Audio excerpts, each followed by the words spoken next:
بھائی اس کو مقصد بنانا ہے کہ حضور صلی اللہ علیہ وسلم کی نیابت میں ہدایت والے اعمال کو کرنا ساری امت کے ذمہ ہے، مردوں کے ذمہ بھی، عورتوں کو بھی ذمہ میں.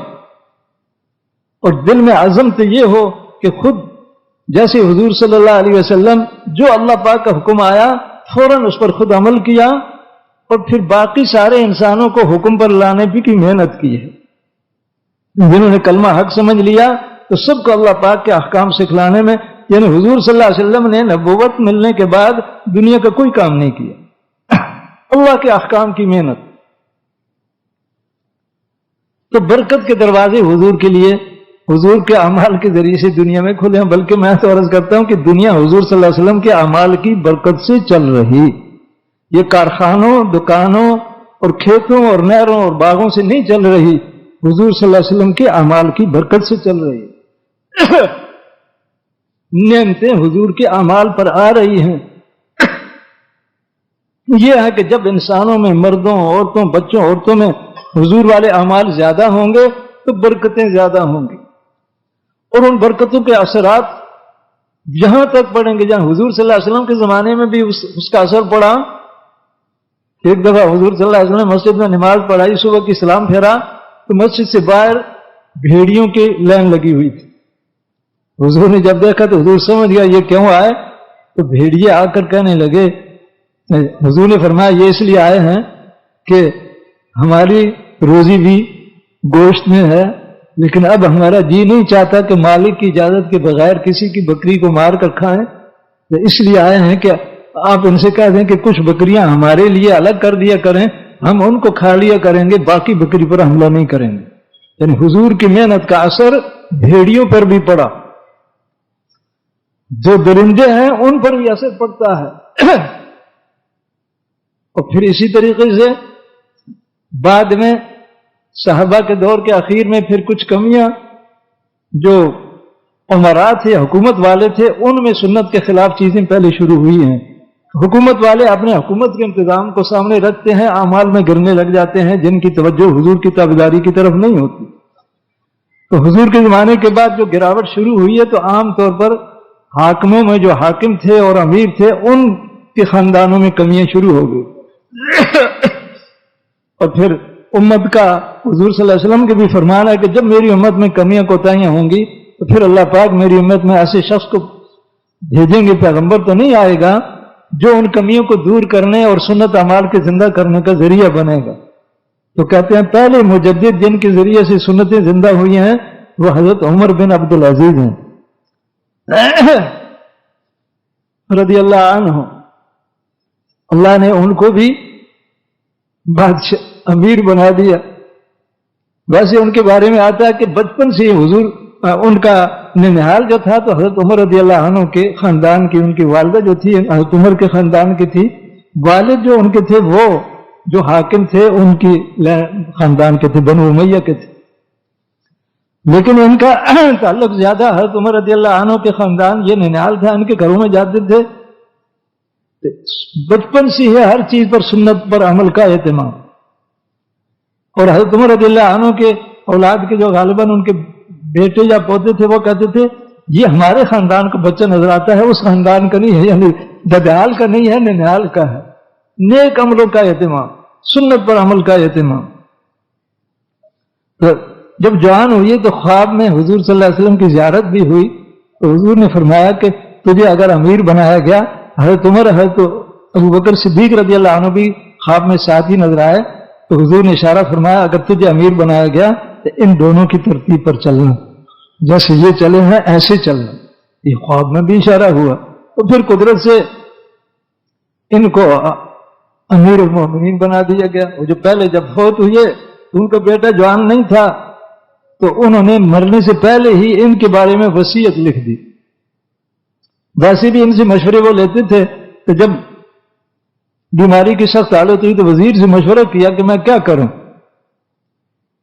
تو وزیر نے کہا کہ اب آپ قبر میں جا رہے ہیں تو ایسا کریں جو آپ کی قبر اچھی بنے اور جنت بنے، تو میرا خیال یہ ہے کہ یا ہمارے عمر بن عبد العزیز کو بنا دو اپنا قائم مقام.